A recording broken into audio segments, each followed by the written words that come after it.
Many years ago, I had a complete panic attack when my anxious attachment style got hit.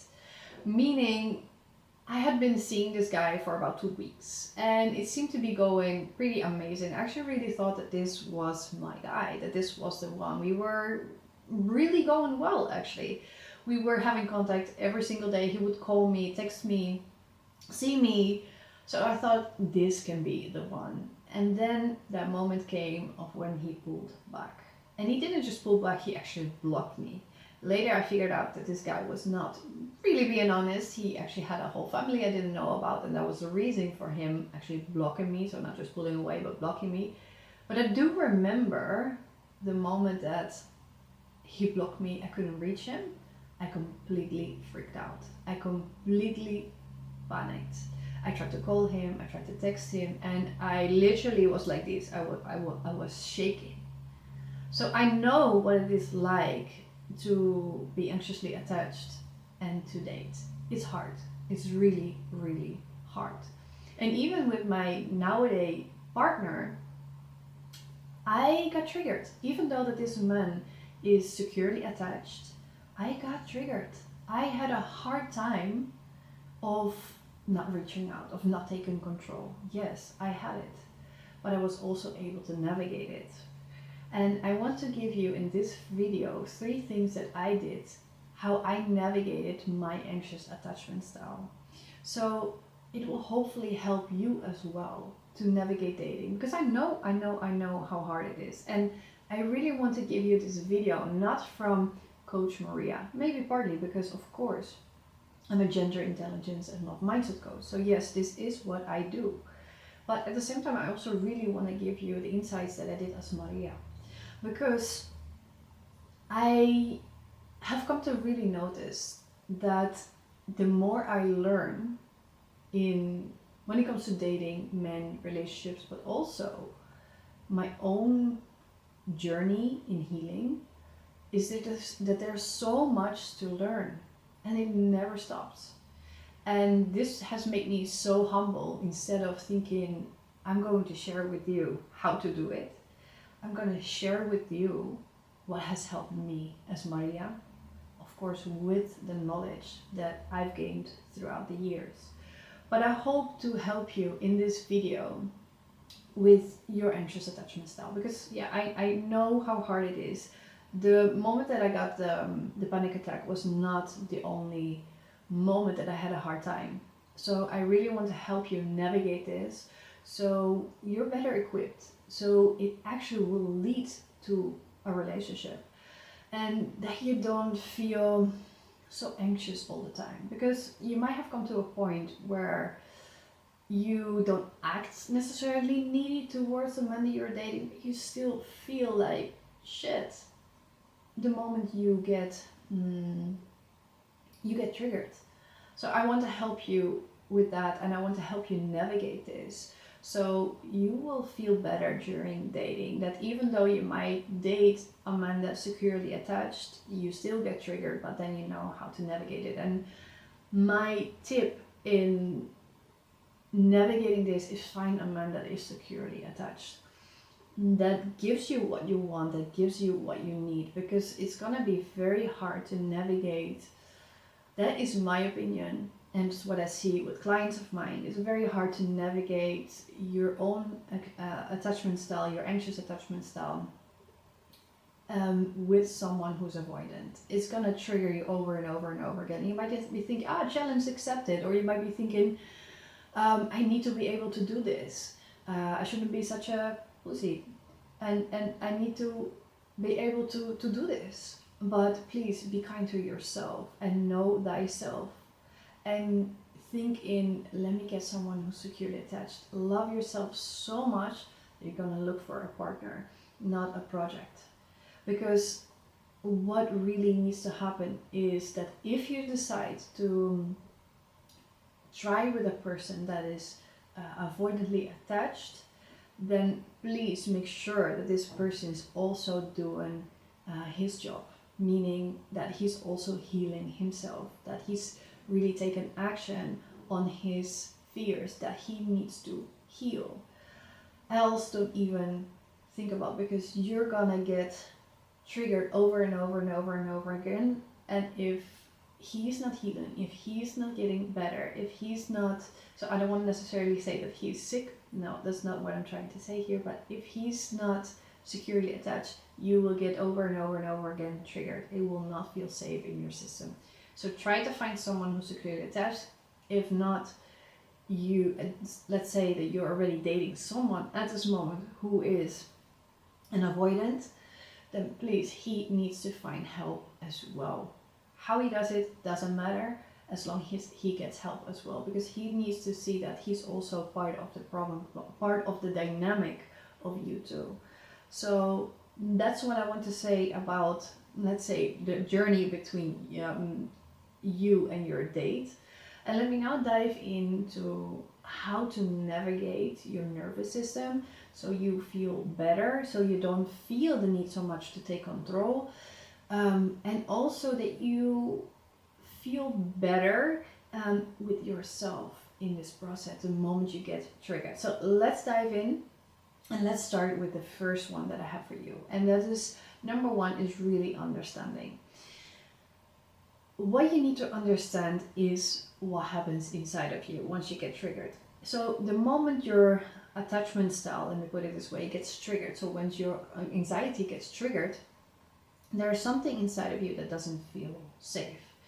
And we people, we used to be in connection with other people. We used to be in tribes. We used to be very connected, and we used to be able to rely on people, else we would die. And this is a theory that we might still be connected to that old fear. So very subconsciously, the moment that a man walks out of your life, the old fear of I'm being abandoned, and with that I'm going to die, because you need people in order to survive. That used to be the case. So that might really be what is being triggered inside of you, that you're afraid to die. The moment that guy walks out, starts to pull away, you think, I'm gonna be abandoned and I might not survive. And this is very, very, very, very, very deep, and it's not very conscious. But you need to understand that this might be going on. This is a theory that might happen in the system. Another theory is, of course, our parents that might have triggered this fear of abandonment. And it might really be that that's the case, but it's the same kind of fear. The moment that the person steps out of my life, I'm going to die. Because as a baby, you will not survive without mostly your mother.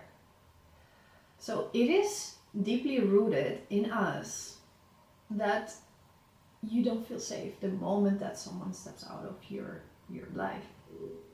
But if you really start acknowledging this, and you really start seeing it for what it is, and that you're not going to die the moment someone steps out of your life, this will be your biggest victory, and this will really help you navigate. So what can really help you to feel this, to really feel this in your body, is literally do what I do now. So with your one hand on your, I would say, chest, maybe a little bit lower, high, whatever feels comfortable, and one on your belly. And just tell yourself, maybe your eyes closed, I'm safe. I'm safe. And use your breath to really calm down your nervous system. So instead of having fast breathing, slow down your breathing as well. That can really calm down your nervous system, because you're not going to die. You're not going to die. You're going to be very okay. And this is how you can really calm down your nervous system. This is what I did to calm down my own nervous system when I was dating my current partner. He is securely attached, but at the same time, dating can sometimes be still, you might still feel a little insecure where things might be going. Even with a secure partner, it's a process of getting to know each other. So he also might walk out because you're just simply not a match. So navigating this, even with a secure partner, you need to have the tools to do it. So this is one tool that I have used, and that I also tell my clients to you. So number one is really tell yourself and tell your system you're safe. So second, what I highly recommend you to do, because it is one thing, and that's journaling. Why journaling?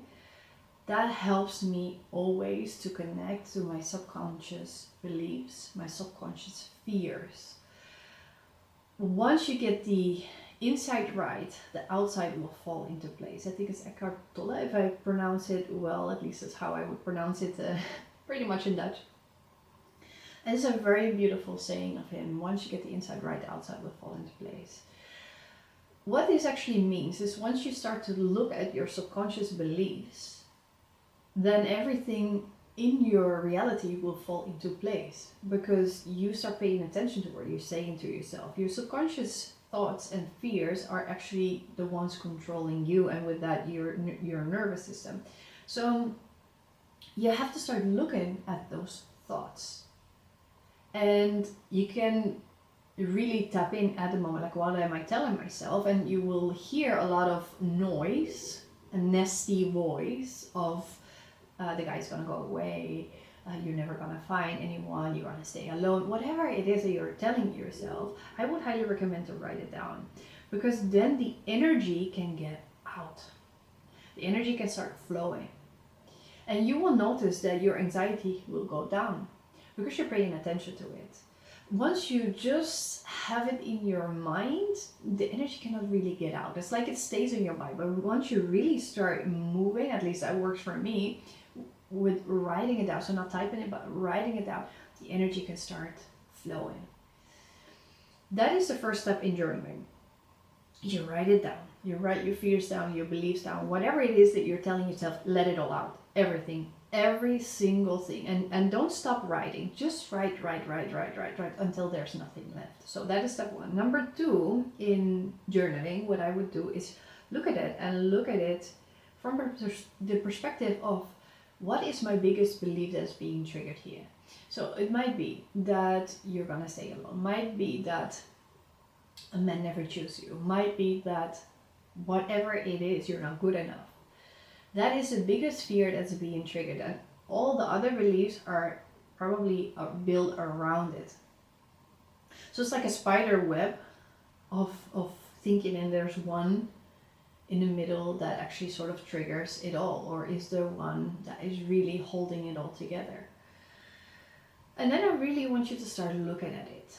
Step number three, look at it from with your rational mind, and start looking for evidence in your life at this moment why this is not true, or at least start to be open to the idea that it's not true. Ask yourself what could be true. If it is not true that men don't choose me over and over and over again, then what is true? You might be dating the wrong men. You might be not believing in yourself enough, and therefore men also don't see it. There might be many things true, but not that one. So start looking at it from another perspective, and start getting evidence to see that this is simply not true. This will really shift your view, your mindset, and with that, how you feel and how you act. So journaling is a beautiful, beautiful, beautiful way of not only in the moment when you feel anxious, get rid of the energy and feel better, but also over time, change your beliefs around it. Because once you get the inside right, the outside will fall into place. So you will start seeing in your life. So if you look at the law of attraction, if you keep on walking around with the thought, I'm not good enough, men never choose me, whatever it is, if you look at the law of attraction, if you believe in it, you will continue to start attracting it. But that's also what you see in your reality, because you don't have a different mindset. It's what you're focused on, is what you see. So once you start seeing that men actually do like you, but you might not be a match, or whatever it is, start having start seeing the beliefs for what it is. Then once you start seeing that, you will see that actually what you were telling yourself was not true. And the moment that you start to have different beliefs, you start to attract different things and you start to behave in a different way. This is how you change your reality. So journaling is a beautiful, beautiful, beautiful process. It is a process, of course, it's probably many ways, but this has helped me a lot to navigate with my partner, and with that, it's actually becoming a relationship. And then number 3 is actually a very simple way of also navigating the moment that you feel anxious, but it's also really something that you want to have in general. And it is like a backup belief that you can tell yourself the moment you get triggered.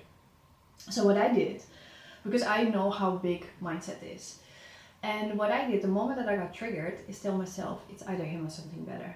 It's either him or something better. So what has happened always in my life, and probably with you as well, at least it is for my clients, so I want to believe that it is for you as well, that sometimes we really want something. So in this case, we really want to have a man, but it has been many things in your life.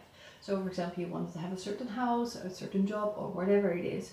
And the moment that you don't get it, you're not happy, of course. But then later, you get something actually way better.